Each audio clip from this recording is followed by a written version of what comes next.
We are looking at how to pronounce these names and more confusing names pronunciations as well. Stay tuned to learn more confusing pronunciations, fascinating ones coming up at the end of this video. Kari is generally how it is pronounced in English.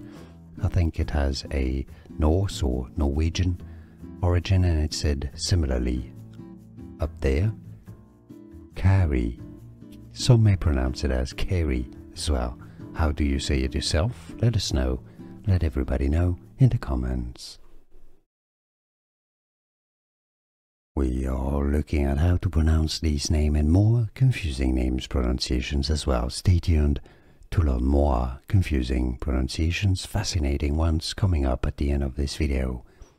Kari is generally how it is pronounced in English. I think it has a Norse or Norwegian origin and it's said similarly up there. Kari. Some may pronounce it as Kari as well. How do you say it yourself? Let us know. Let everybody know in the comments. Here are more videos on how to pronounce more confusing words and names too many mispronounced. Like this video if you found it useful. I appreciate your support. I'll see you soon and thanks for watching.